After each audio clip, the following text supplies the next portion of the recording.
Okay, hey Synth. So this is a kind of short-term and open-ended weird thing that I have a request for. Um, Basically shifting these things over, a lot of these ships over to the new PBR, basically the standard shader. So if you click on it twice, you get the renderer and you get the material that is there. And you see the shader is standard on the bomber and on the fighter and a few others like the warp gate and the force field and the space dock. Everything else, nope. So what I need you to do, this is only for LOD 0 at the moment, but basically if you click on through, you'll see that the shader for whatever it is presently the C ship rimmed albedo.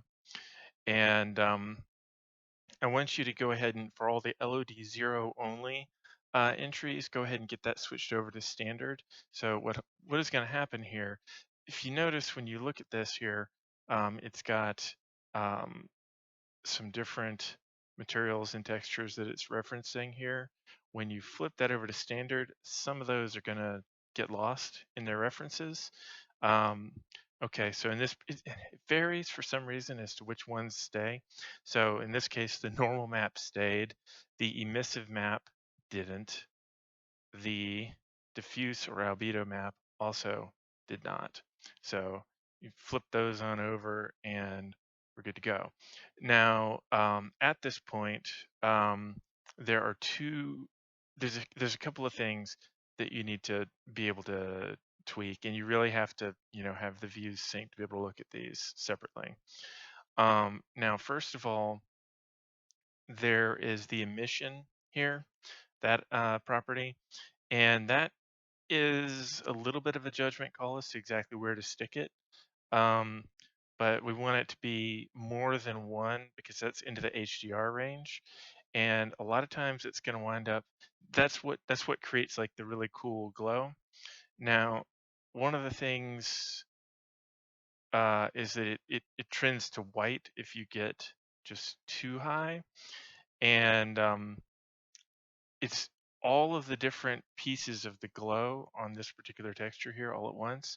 What you can do is go into the HDR color and select something on the band, and then, oh, look, that's neat, except it starts coloring things in a way that you don't want to additively. It would be neat for this. We're just talking about the front bit, but since there's more than one color here, namely this stuff in the back, um, this stuff here winds up getting um, shunted out weirdly if you aren't careful. And so you'll get a pure representation of the original color, whatever that is, if you stick to the original. So it's kind of a judgment call. You want to be in a range where there's color, but to where it's having as much of a glow as possible. So sometimes there's just, you kind of ride the line between that. And so 1.7 looks pretty decent. Okay. Now the next thing here is the metallic versus smoothness properties. If you click over to the bomber UVs, actually I used a metallic map on that one. So the fighter, did I use a metallic map on this? I did not. So here, and actually the fighter's kind of a cruddy example. How about the space dock? That's a better example. The metallic map, smoothness about half, and then metallic up some is what's typically going to look good.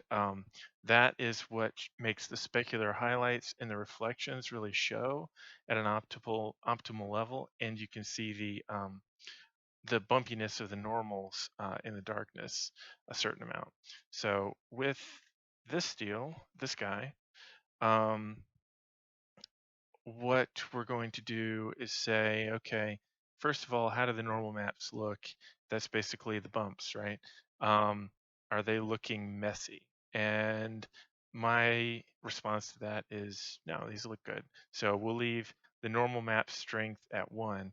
If we felt like they were too messy, then we could down those, you see how they go down, or we could strengthen them if we wanted to make them extra crazy. In this particular case, 1 is good. If you want to experiment with it, you know, you can see what does 1.1 do, you know, what does 0.9 do, you know, but yeah. Um, with the metallic here, and so the smoothness about 0.5, that's great. One of the main purposes of switching to the standard shader is so we get the metalness here. And so you notice what's starting to happen here as I shift this over. This is starting to take on some more metallic looking properties. And you can see that, okay, see now that this is very metallic, now suddenly this looks really messy on the back. So let's try 0.6. In a lot of cases, I've had to go down to like 0.2 before it doesn't look like it's incredibly messy. Now you'll notice, now that's the interaction of the normal map with the metalness. And your smoothness here affects a variety of things, but it can affect uh, for one thing, how the fall off from the normal maps are.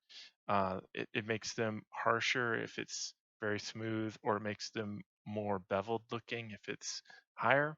But it also affects kind of how shiny it looks. Notice how we're getting a lot of gleam off of this right now, which is actually kind of nice because as these things turn, it gives it a good sense of um, lighting and just modern stuff. You'll notice a lot of this is based off of originally looking at these guys. You can see what these are. This is metalness all the way cranked up to 1, and then 0.7 on smoothness. Now that's with no texture whatsoever.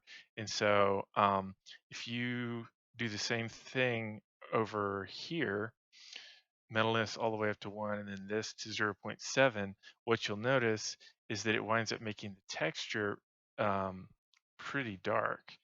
And you can combat that a little bit with,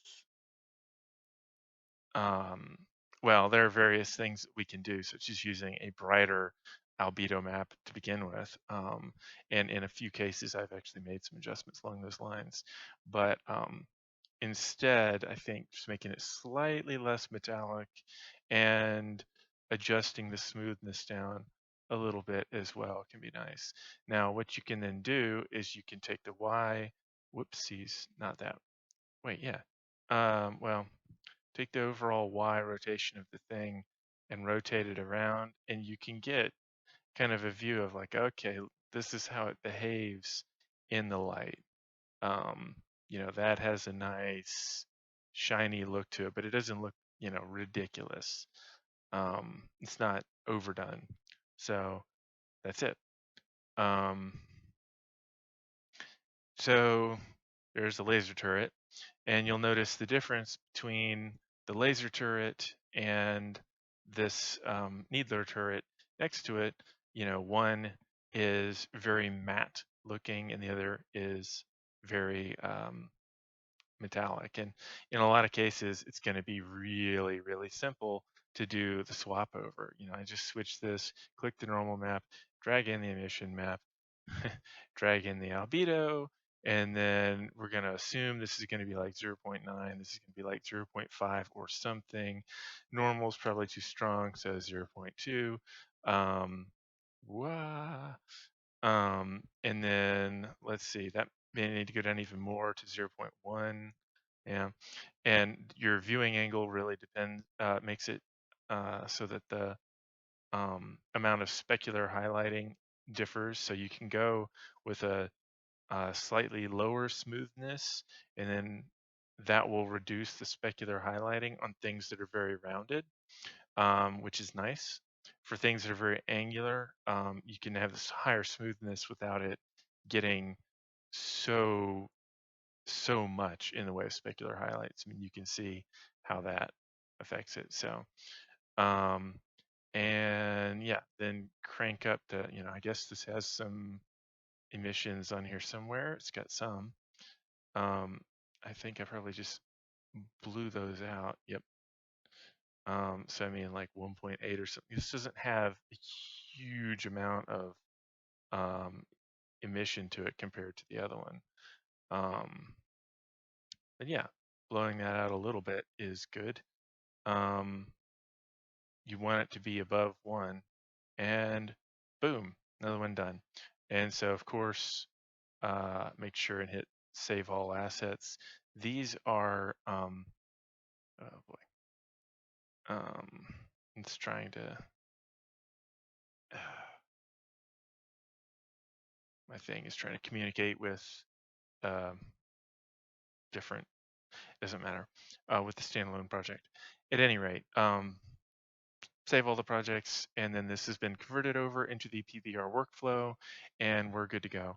If there are sections that should remain matte, like for instance here on the bomber, and I'm already looking at the bomber and I'm going, you know what, this smoothness is just too high. Let's turn that down a little bit, and that starts looking better. I made a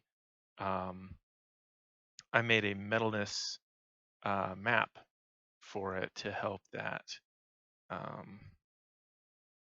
And you'll notice that I'm using HDR coloring here because this is all lots of shades of oranges. So at any rate, if you run through these things, then you can get some pretty cool results. This is another one here where